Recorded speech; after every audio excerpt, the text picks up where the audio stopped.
இன்றைய முக்கிய செய்திகள். வங்கக்கடலில் உருவானது புதிய காற்றழுத்த தாழ்வு பகுதி. வட மாவட்டங்களில் 2 நாட்களுக்கு மிக கனமழைக்கான ஆரஞ்சு அலர்ட். மீனவர்கள் பிரச்சனையை மனிதாபிமான அடிப்படையில் அணுக வேண்டும்.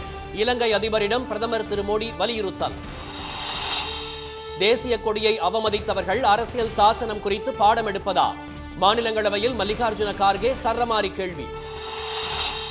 ஒரே நாடு ஒரே தேர்தல் முறை நாட்டின் ஜனநாயகத்தையே அழித்துவிடும். ஜனநாயக சக்திகள் ஒன்றிணைந்து எதிர்க்க ஸ்டாலின் வலியுறுத்தல். ஸ்ரீவில்லிபுத்தூர் ஆண்டாள் கோயிலில் இளையராஜாவுக்கு அவமரியாதை. அர்த்த மண்டபத்திற்கு அர்ச்சகர்களால் வெளியேற்றப்பட்டதால் சர்ச்சை.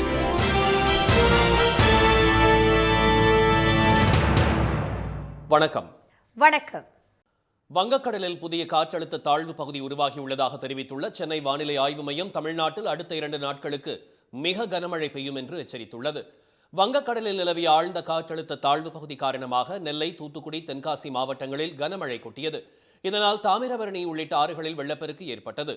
தூத்துக்குடி மாவட்டத்தில் மழை விட்டு 3 நாட்கள் ஆகியும் Annai Teresa Nagar, Palpandi Nagar, Burma colony, Millerpuram, housing board உள்ளிட்ட இடங்களில் தேங்கிய மழைநீர் வடியாததால் மக்களின் இயல்பு வாழ்க்கை பாதிக்கப்பட்டுள்ளது. மில்லர்புரம் பகுதியில் முழங்கால் அளவுக்கு தேங்கிய மழைநீரில் மாணவர்கள் நடந்து பள்ளிக்கு சென்றனர். ஏரல் பகுதியில் தரைப்பாலம் சேதமானதால் 4வது நாளாக அந்த பகுதியில் போக்குவரத்து பாதிக்கப்பட்டுள்ளது. குடியிருப்பு பகுதிகளில் தேங்கியுள்ள மழைநீரால் வீடுகளை விட்டு வெளியேற முடியாத நிலை உள்ளதாக அப்பகுதி மக்கள் தெரிவித்தனர். இந்த தண்ணி இவ்வளவு தண்ணி நிறைஞ்சு கிடக்கு. அவங்ககிட்ட எல்லாருக்கிட்ட போக்குவரத்துல நாங்கள் எல்லாம் சொன்னதுக்கு கேட்க முடியும்னு சொல்லிட்டு ஒன்றுமே இங்கே கிடையாது, எல்லாம் தண்ணியே கிடையாதுன்னு அம்மாக்கள் சொல்லியிருக்காங்களாம். இங்கே பாருங்க, இப்போ நாங்கள் துணி துவைச்சு இங்கே குளிக்கும். ஆனால் பால் வாங்க போக முடியல. எங்களுக்கு ஒரு பிள்ளைகளுக்கு ஒன்றும் பசி அமுத்த முடியல, பரிச்சைக்கு போக முடியல. இந்த யூனிவர்ஸ் நனைஞ்சு போச்சு. அடுத்தது ஒன்றும் இல்லாமல் பிள்ளை பள்ளியிடம் போகல. பாருங்க, வீட்டில் உட்கார வச்சிருக்கோம். தயவுசெய்து இதுக்காக ஒரு நடவடிக்கை ஏதாவது ஒன்று எடுக்க சொல்லுங்கள். 4 நாளாக தண்ணி இப்படி தான் கெட்டி கிடக்கு. சின்ன குழந்தைங்களையும் வச்சுருக்கோம், பெரிய ஆட்களையும் வச்சுருக்கிறோம். ரொம்ப கஷ்டப்படுறோம்.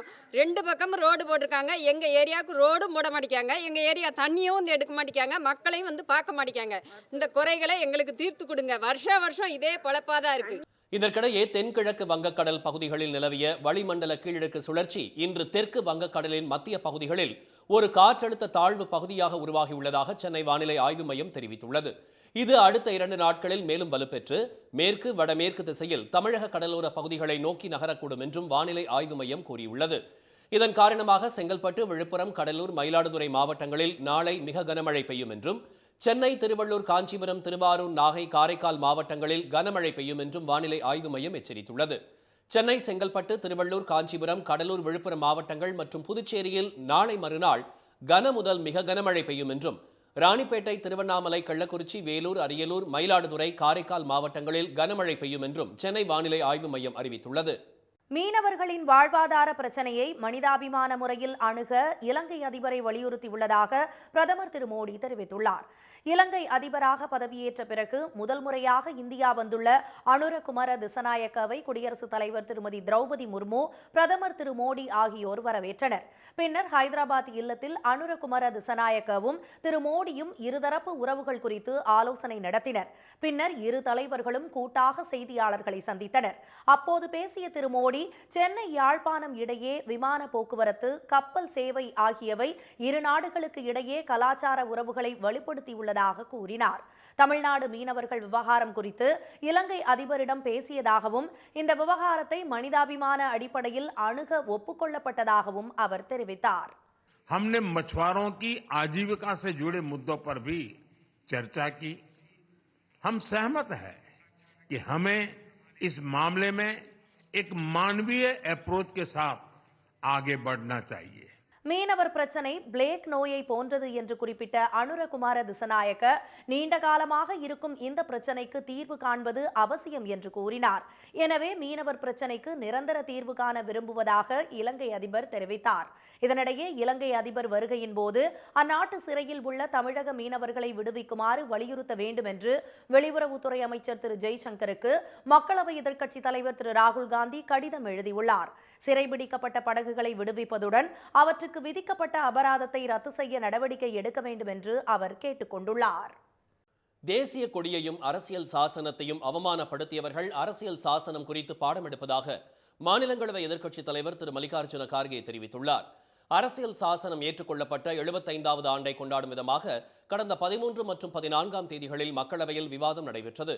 இதைத் தொடர்ந்து மாநிலங்களவையில் அரசியல் சாசன விவாதத்தை தொடங்கி வைத்து பேசிய நிதியமைச்சர் திருமதி நிர்மலா சீதாராமன், இரண்டாம் உலகப் போருக்கு பிறகு சுதந்திரமடைந்த 50 நாடுகள் அரசியல் சாசனத்தை உருவாக்கியதாகவும், ஆனால் அவற்றில் பல நாடுகள் தற்போது அந்த அரசியல் சாசனத்தையே மாற்றிவிட்டதாகவும் குறிப்பிட்டார். ஆனால் நமது அரசியல் சாசனம் மாற்றப்படவில்லை என்றும், மாறாக திருத்தங்கள் மட்டுமே செய்யப்பட்டுள்ளதாகவும் அவர் தெரிவித்தார். காலத்திற்கேற்ப அரசியல் சாசனத்தில் திருத்தம் கொண்டு வருவது அவசியம் என்ற திருமதி நிர்மலா சீதாராமன், காங்கிரஸ் ஆட்சியில் ஒரு குடும்பத்தின் நலனுக்காகவே திருத்தங்கள் கொண்டு வரப்பட்டதாக கூறினார். அடுத்து பேசிய எதிர்க்கட்சித் தலைவர் திரு மல்லிகார்ஜுன கார்கே, மனுஸ்மிருதி கோட்பாடுகளை பின்பற்றியே அரசியல் சாசனம் இருக்க வேண்டும் என்று ஜனசங்கம் வலியுறுத்தியதாக குறிப்பிட்டார்.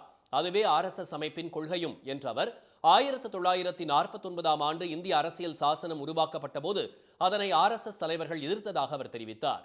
சுதந்திரத்திற்காக போராடாதவர்கள் அதன் முக்கியத்துவம் பற்றி எப்படி அறிவார்கள் என்று திரு கார்கே கேள்வி எழுப்பினார்.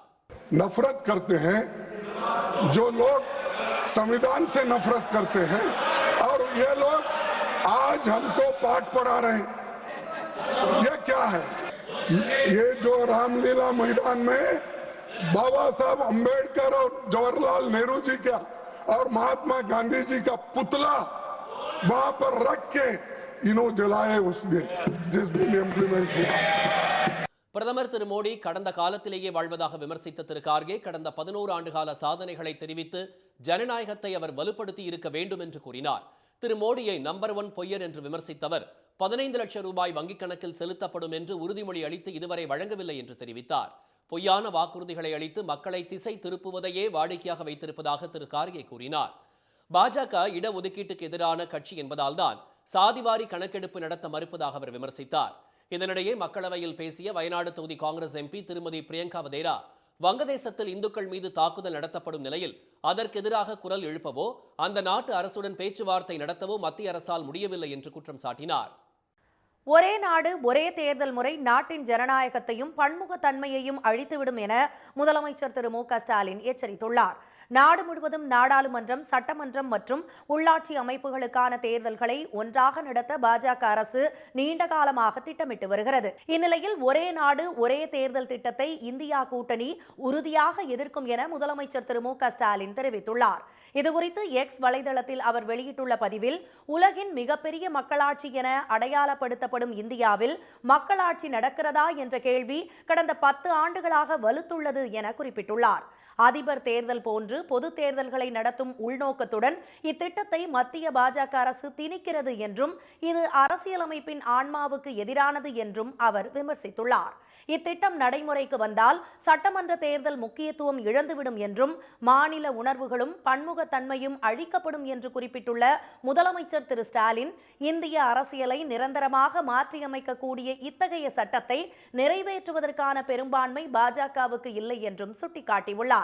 தேர்தல் சீர்திருத்தம் என்ற பெயரில் திணிக்கப்படும் இந்த அருவருப்பான நடவடிக்கையை தீவிரமாக எதிர்ப்பதில் ஜனநாயக சக்திகள் அனைத்தும் ஒன்றிணைய வேண்டும் என்று அவர் அழைப்பு விடுத்துள்ளார். இந்தியாவின் பன்முகத்தன்மையையும் அரசியலமைப்பு சட்டத்தையும் பாதுகாக்க வேண்டும் என்றும் திரு ஸ்டாலின் வலியுறுத்தியுள்ளார். ஸ்ரீவில்லிபுத்தூர் ஆண்டாள் கோயில் அர்த்த மண்டபத்திற்குள் நுழைந்த இசையமைப்பாளர் இளையராஜா வெளியே அனுப்பப்பட்ட சம்பவம் அதிர்ச்சியை ஏற்படுத்தியுள்ளது. மார்கழி மாத தொடக்கத்தை முன்னிட்டு ஸ்ரீவில்லிபுத்தூர் ஆண்டாள் கோயிலில் திவ்ய பாசுரம், இசை மற்றும் பரதநாட்டிய நிகழ்ச்சி நேற்றிரவு நடைபெற்றது. ஸ்ரீவில்லிபுத்தூர் ஸ்ரீ சடகோப ராமானுஜ ஜீயர், ஸ்ரீ தீர்த்தண்டி சின்ன ஸ்ரீமன் நாராயண ராமானுஜ ஜீயர் தலைமை வகித்தனர். சிறப்பு விருந்தினராக அதில் இளையராஜா கலந்து கொண்டார். முன்னதாக ஆண்டாள் கோயிலுக்கு சென்ற இளையராஜாவுக்கு இந்து சமய அறநிலையத்துறை சார்பில் வரவேற்பு அளிக்கப்பட்டது. அதனைத் தொடர்ந்து இரு ஜீயர்கள் மற்றும் அர்ச்சகர்களுடன் அவர் கோயிலுக்குள் சென்றார். பெருமாளை ஆண்டாள் தரிசித்ததாக கூறப்படும் அர்த்த மண்டபத்திற்குள் அவர்களுடன் இளையராஜாவும் சென்றார். இதனால் அதிர்ச்சி அடைந்த ஜீயர்களும் அர்ச்சகர்களும் இளையராஜாவை அர்த்த மண்டபத்திற்கு வெளியே நிற்க வேண்டும் என கூறினர். இதனால் அங்கிருந்து வெளியேறிய அவர் அர்த்த மண்டப வாசலில் நின்றபடியே வழிபட்டார்.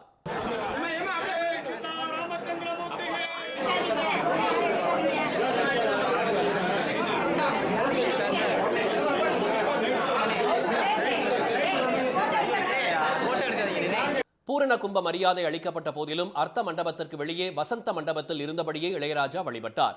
இந்த சம்பவம் சமூக வலைதளங்களில் பெரும் விவாதத்தை கிளப்பியுள்ளது. தீண்டாமையின் உச்சமாக இளையராஜாவை வெளியே நிற்க வைத்ததாக சமூக வலைதளங்களில் கருத்து மோதல்கள் ஏற்பட்டுள்ளன. இந்த விவகாரம் சர்ச்சையானதை தொடர்ந்து அர்த்த மண்டபத்திற்குள் உற்சவர் சிலைகள் உள்ளதால் ஜீயர்கள் மற்றும் அர்ச்சகர்கள் தவிர வேறு யாருக்கும் அனுமதி கிடையாது என கோயில் நிர்வாகம் விளக்கம் அளித்துள்ளது. வேளாண் விளைபொருட்களுக்கு குறைந்தபட்ச ஆதார விலை நிர்ணய சட்டம் கொண்டுவர வலியுறுத்தி தமிழ்நாடு முழுவதும் பல்வேறு இடங்களில் இன்று விவசாயிகள் ரயில் மறியல் போராட்டத்தில் ஈடுபட்டனர். மத்திய பாஜக அரசு விவசாயிகளின் கோரிக்கைகளை நிறைவேற்றாத நிலையில் பஞ்சாப், ஹரியானா, டெல்லி உட்பட பல்வேறு மாநிலங்களில் விவசாயிகள் போராட்டத்தில் ஈடுபட்டுள்ளனர். இந்நிலையில் மத்திய அரசை கண்டித்து இன்று தமிழ்நாடு முழுவதும் ரயில் மறியல் போராட்டங்கள் நடைபெறும் என விவசாய சங்கங்கள் அறிவித்திருந்தன. அதன்படி டெல்டா மாவட்டமான தஞ்சையில் விவசாயிகள் பெற்ற கடனை தள்ளுபடி செய்ய கோரியும் வேளாண் பொருட்களுக்கு குறைந்தபட்ச ஆதார விலை நிர்ணயிக்க கோரியும் விவசாயிகள் ரயில் மறியல் போராட்டத்தில் ஈடுபட்டனர். அப்போது அவர்கள் மத்திய அரசை வலியுறுத்தி முழக்கங்கள் எழுப்பினர்.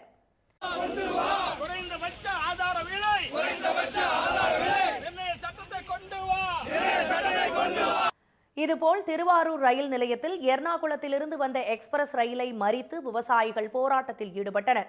இதனால் அங்கு பெரும் பரபரப்பு நிலவிய நிலையில் அவர்கள் அனைவரையும் போலீசார் கைது செய்தனர்.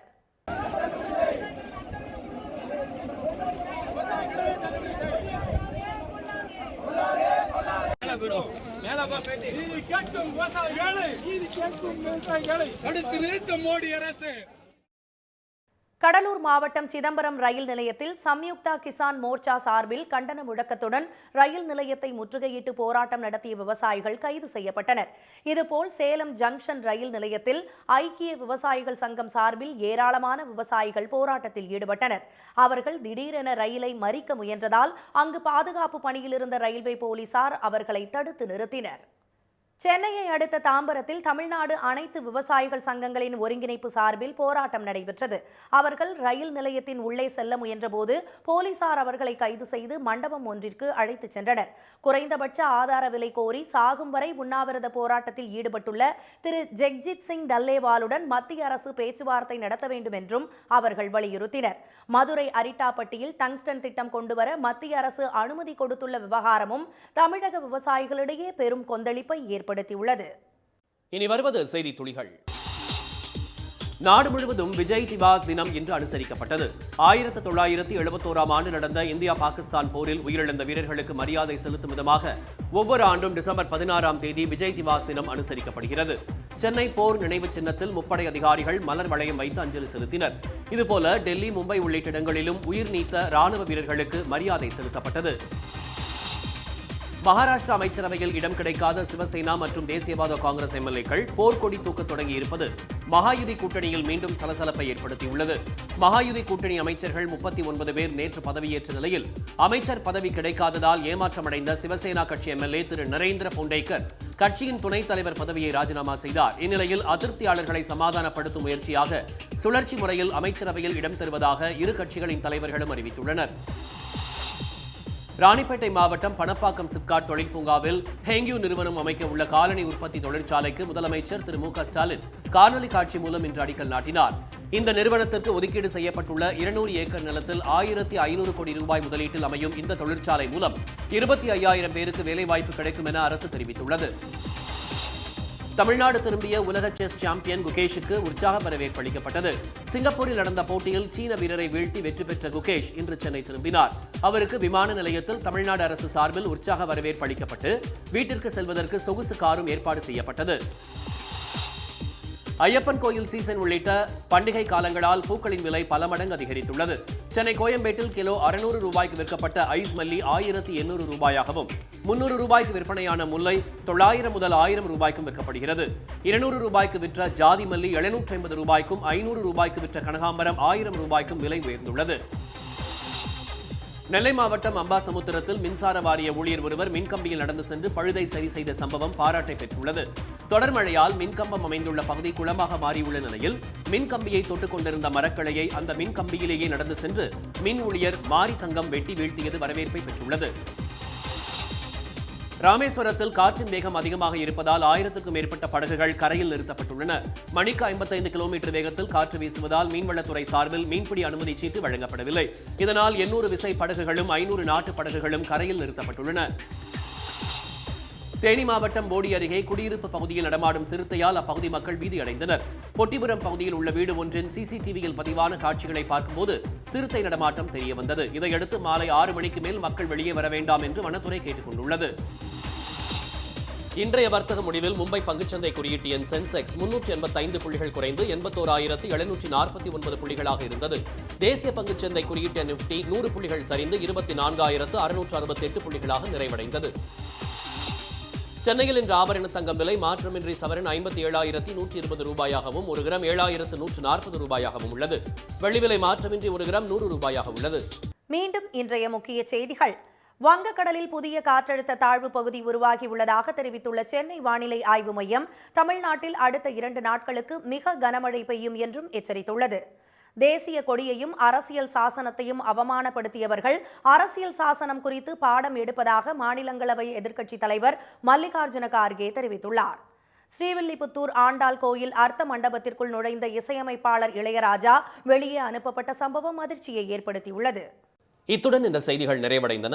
மீண்டும் சன் டிவியில் செய்திகள் காலை 7:30 மணிக்கு. செய்திகளை உடனுக்குடன் தெரிந்து கொள்ள QR கோடை ஸ்கேன் செய்து சன் நியூஸ் வாட்ஸ்அப் சேனலில் இணைந்திருங்கள். வணக்கம். வணக்கம்.